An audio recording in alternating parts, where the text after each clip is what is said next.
ಎಲ್ಲರಿಗೂ ನಮಸ್ಕಾರ. ಇವತ್ತು ನಾನು ನಿಮ್ಗೆ ಚಂದ್ರಕಲಾ ಎಂಬ ಹುಡುಗಿಯ ಕತೆ ಹೇಳ್ತೀನಿ.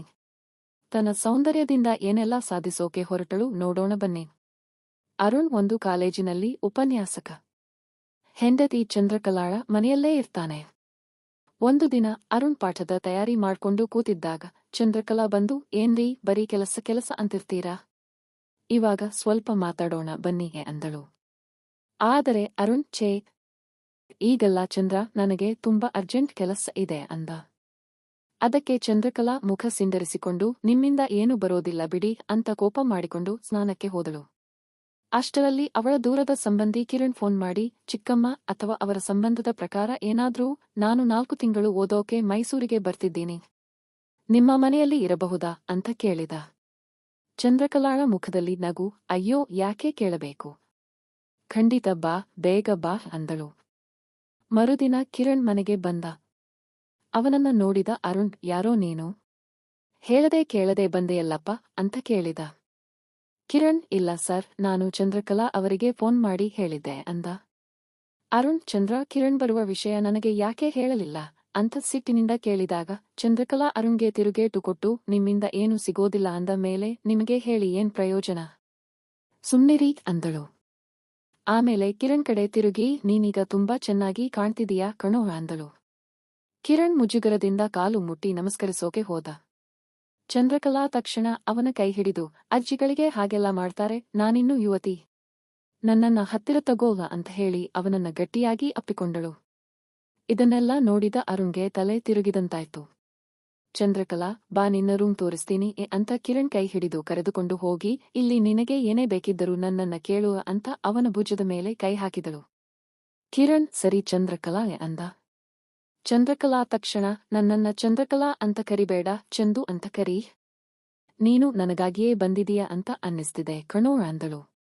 ಬೆಚ್ಚಿಬಿದ್ದ ಕಿರಣ್, ಏನು ಅಂತ ಕೇಳಿದ. ಚಂದ್ರಕಲಾ, ಎಲ್ಲವೂ ನಿನಗೆ ಮುಂದೆ ಗೊತ್ತಾಗತ್ತೆ ಬಿಡುವ ಅಂತ ಹೇಳಿ ಹೊರಟು ಹೋದಳು. ನಂತರ ಕಿರಣ್ ತನ್ನ ಪ್ರೇಯಸಿ ಸುಮನಾಗೆ ಫೋನ್ ಮಾಡಿ, ನಾನು ಮೈಸೂರಿಗೆ ಬಂದು ನಿನ್ನ ಕಾಲೇಜಿನಲ್ಲೇ ಸೇರಿದ್ದೀನಿ ಅಂತ ಖುಷಿಯಿಂದ ಹೇಳಿದ. ಮರುದಿನ ಬೆಳಗ್ಗೆ ಚಂದ್ರಕಲಾ ಅರುಣ್ಣನ್ನ ನಿರ್ಲಕ್ಷಿಸಿ, ಕಿರಣ್ ಬಾ ಬ್ರೇಕ್ಫಾಸ್ಟ್ ತಿನ್ನು ಅಂತ ಕರೆಯುತ್ತಾಳೆ. ಕಿರಣ್ ಕೂಡ ಅವಳನ್ನ ಚಂದು ಅಂತ ಕರೆಯುತ್ತಾನೆ. ಇದನ್ನ ಕೇಳಿದ ಅರುಣ್ ಕೋಪಗೊಂಡು, ಏನೋ ಕಿರಣ್, ನೀನು ನನ್ನ ಹೆಂಡತಿಯನ್ನ ಚಂದು ಅಂತ ಯಾಕೆ ಕರೀತೀಯಾ, ಮರ್ಯಾದೆ ಇಲ್ವಾ ನಿನಗೆ ಅಂತ ಬೈದ. ಆಗ ಚಂದ್ರಕಲಾ ಮಧ್ಯೆ ಬಂದು, ಹಾಗೆ ಕರಿ ಅಂತ ನಾನೇ ಹೇಳಿದ್ದೀನಿ, ನೀನೀಗ ಸುಮ್ನೆ ಕಾಲೇಜಿಗೆ ಹೋಗು ಅಂತ ಗಂಡನಿಗೆ ಗದರಿಸಿದಳು. ನಂತರ ಕಿರಣ್, ನಾನು ನಿನಗೊಂದು ಗಿಫ್ಟ್ ತಂದಿದ್ದೀನಿ ಅಂತ ಹೇಳಿ ಚಂದ್ರಕಲಾಳಿಗೊಂದು ಕಾಲ್ಗೆಜ್ಜೆ ಕೊಟ್ಟ. ಸಂತೋಷಗೊಂಡ ಚಂದ್ರಕಲಾ, ನೀನೇ ಇದನ್ನ ಹಾಕು ಅಂತ ಕಾಲನ್ನ ಮುಂದಿಟ್ಟಳು. ಕಿರಣ್ ತನ್ನ ಕೈಯಿಂದಲೇ ಅವಳಿಗೆ ಕಾಲ್ಗೆಜ್ಜೆ ತೊಡಿಸಿದ. ಸಂಜೆ ಅರುಣ್ ಕಾಲೇಜಿನಿಂದ ವಾಪಸ್ ಬಂದಾಗ ಕಿರಣ್ ಮತ್ತು ಚಂದ್ರಕಲಾ ರೂಮ್ನಲ್ಲಿ ಖಾಸಗಿಯಾಗಿ ಕೂತಿದ್ದರು. ಕಿರಣ್ ಬರೀ ಟೀ ಶರ್ಟ್ನಲ್ಲಿ ಇದ್ದ. ಇದನ್ನು ನೋಡಿದ ಅರುಣ್ಗೆ ಸಿಟ್ಟು ನೆತ್ತಿಗೇರಿ, ಏನೋ ಇದು, ನೀನಿಲ್ಲಿ ಓದೋಕೆ ಬಂದಿದೀಯಾ, ಇಲ್ಲ ಸಮಯ ಕಳೆಯೋಕೆ ಬಂದಿದೀಯಾ ಅಂತ ಕಿರಣ್ ನನ್ನ ಕೇಳಿದ. ಕಿರಣ್, ನಿಮಗೆ ತೊಂದರೆ ಆದ್ರೆ ಹೇಳಿ, ನಾನು ವಾಪಸ್ ಹಳ್ಳಿಗೆ ಹೋಗ್ತೀನಿ ಅಂದ.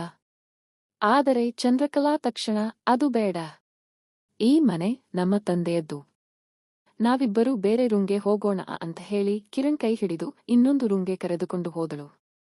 ಮರುದಿನ ಕಿರಣ್ ಕಾಲೇಜಿಗೆ ಹೊರಟ ಮೇಲೆ ಅರುಣ್ ಚಂದ್ರಕಲಾಳ ಬಳಿ ಬಂದು, ನನ್ನನ್ನ ದೂರ ಮಾಡಬೇಡ, ನೋಡು ನಾನು ಹೋಗಿ ಡಾಕ್ಟರ್ ಹತ್ರ ಹೆಲ್ತ್ ಚೆಕ್ ಮಾಡಿಸ್ಕೊಳ್ತೀನಿ ಅಂತ ಹೇಳಿ ಹೊರಟ. ಚಂದ್ರಕಲಾ ಮನಸ್ಸಿನಲ್ಲೇ, ನಿನ್ನ ಅಗತ್ಯ ಯಾರಿಗಿದೆ, ನಾನು ಬೇರೆ ಏರ್ಪಾಡು ಮಾಡ್ಕೊಂಡಿದ್ದೀನಿ ಅಂತ ಅಂದುಕೊಂಡು ಕಿರಣ್ಗೆ ಫೋನ್ ಮಾಡಿ, ಕಾಲೇಜು ಮುಗಿದ ಮೇಲೆ ಮಾಲ್ಗೆ ಬಾ, ನಾವು ಮೂವಿ ನೋಡೋಣ ಅಂದಳು. ಇತ್ತ ಕಿರಣ್ ಸುಮನಾಳನ್ನ ಭೇಟಿ ಆದ. ಸುಮನಾ, ಅಪ್ಪನಿಗೆ 2 ಕಿಡ್ನಿ ಕೆಟ್ಟಿವೆ, ಹಾಸ್ಪಿಟಲ್ಗೆ 8 ಲಕ್ಷ ಬೇಕು, ಏನು ಮಾಡೋದು ಅಂತ ಗೊತ್ತಾಗ್ತಿಲ್ಲ ಅಂತ ಅತ್ತಳು. ಕಿರಣ್ ಧೈರ್ಯ ತುಂಬಿ, ಚಿಂತೆ ಮಾಡಬೇಡ, ನಿನ್ನ ಕಷ್ಟವನ್ನ ಈಗಲೇ ದೂರ ಮಾಡ್ತೀನಿ ಅಂತ ಸುಮನಾಳನ್ನ ಚಂದ್ರಕಲಾ ಮನೆಗೆ ಕರೆದುಕೊಂಡು ಬಂದ. ಚಂದ್ರಕಲಾ ಪದೇ ಪದೇ ಕಿರಣ್ಗೆ ಫೋನ್ ಮಾಡ್ತಿದ್ದಳು. ಕಿರಣ್ ಫೋನ್ ಸೈಲೆಂಟ್ ಮಾಡಿ ಸುಮನಾ ಜೊತೆ ಮಾತಾಡ್ತಿದ್ದ. ನಂತರ ಮನೆಗೆ ಬಂದ ಚಂದ್ರಕಲಾ ಕಿರಣ್ ರೂಮ್ಗೆ ಹೋದಾಗ ಅಲ್ಲಿ ಸುಮನಾಳನ್ನ ನೋಡಿ ಬೆಚ್ಚಿ ಬಿದ್ದಳು.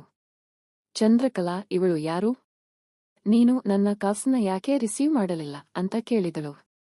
ಕಿರಣ್, ಸಾರಿ ಚಂದು, ಕಾಲೇಜಿನಲ್ಲಿದ್ದೆ, ಫೋನ್ ಸೈಲೆಂಟ್ ಮಾಡಿದ್ದೆ, ಇವಳು ನನ್ನ ಫ್ರೆಂಡ್ ಸುಮನಾ, ಇವಳ ತಂದೆ ಹಾಸ್ಪಿಟಲ್ನಲ್ಲಿದ್ದಾರೆ, ಹೆಲ್ಪ್ ಬೇಕಿತ್ತು.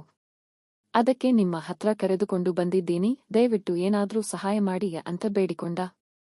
ಚಂದ್ರಕಲಾ ಆ ಮೀರಾಳಿಗೆ ತನಗೆ ಗೊತ್ತಿದ್ದ ಹಾಸ್ಪಿಟಲ್ ಅಡ್ರೆಸ್ ಕೊಟ್ಟು, ಅಲ್ಲಿ ನನ್ನ ಹೆಸರು ಹೇಳಿ, ನಿಮಗೆ ಸಹಾಯ ಸಿಗುತ್ತೆ ಅಂತ ಕಳುಹಿಸಿದಳು.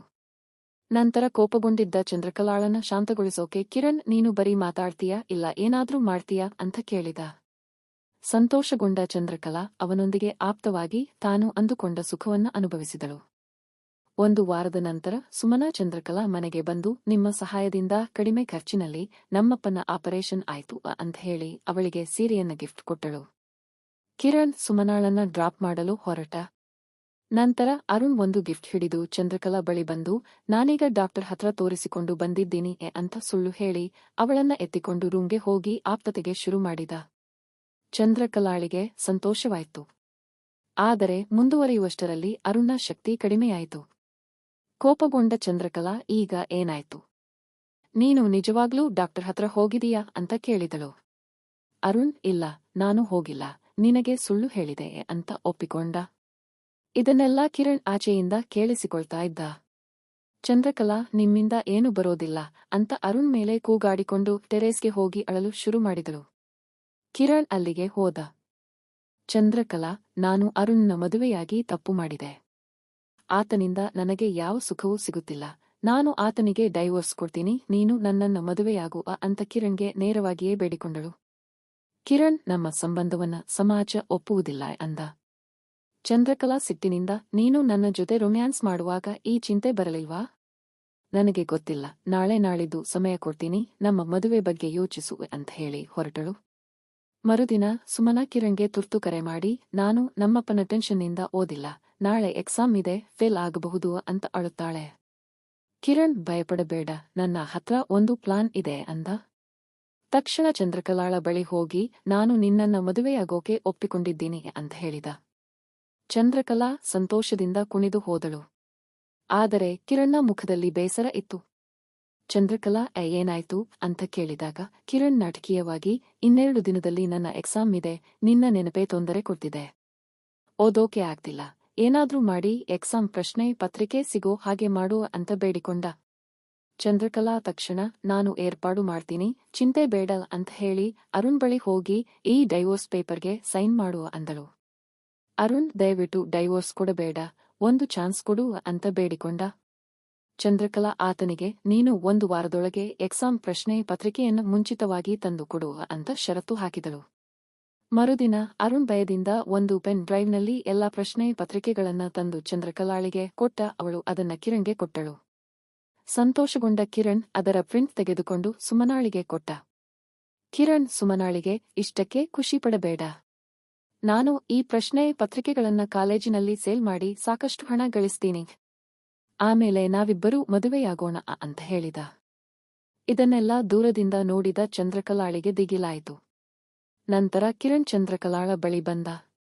ಚಂದ್ರಕಲಾ ಅವನಿಗೆ, ನಾನು ನಿನ್ನ ಮಗುವಿಗೆ ತಾಯಿಯಾಗ್ತೀನಿ, ನೀನು ಹೇಗಾದ್ರೂ ನನ್ನನ್ನ ಮದುವೆಯಾಗಲೇಬೇಕು ಅಂದಳು. ಕಿರಣ್, ಅದು ಸಾಧ್ಯವಿಲ್ಲ, ನಾನು ಸುಮನಾಳನ್ನ ಪ್ರೀತಿಸ್ತೀನಿ ಅಂದ. ಆಗ ಚಂದ್ರಕಲಾ, ಸುಮನಾಳನ್ನೇ ಕೇಳುವೆಯಂತೆ, ಅವಳು ನಿನ್ನನ್ನ ಮದುವೆಯಾಗ್ತಾಳೋ ಇಲ್ವೋ ಅಂತ ಹೇಳುತ್ತಾಳೆ.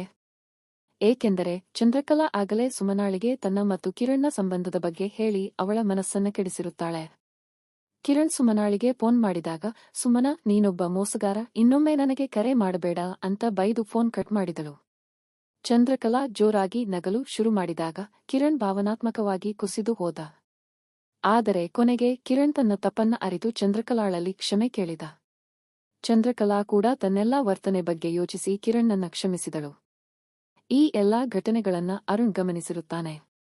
ತನ್ನ ಹೆಂಡತಿ ಚಂದ್ರಕಲಾಳ ತಪ್ಪಿನ ಅರಿವಾದ ಮೇಲೆ ಆತ ನಿಜವಾಗಿಯೂ ಹೆಲ್ತ್ ಕೇರ್ ತೋರಿಸಿ ಅವಳ ಜೊತೆ ಸಂಬಂಧವನ್ನ ಸರಿಪಡಿಸಿಕೊಳ್ಳಲು ಪ್ರಯತ್ನಿಸುತ್ತಾನೆ. ಕಿರಣ್ ತನ್ನ ಓದನ್ನ ಮುಂದುವರಿಸಲು ಮತ್ತು ಸುಮನಾ ಜೊತೆ ಸಂಬಂಧವನ್ನ ಸರಿಪಡಿಸಿಕೊಳ್ಳಲು ಹಳ್ಳಿಗೆ ವಾಪಸ್ ಹೋಗುತ್ತಾನೆ.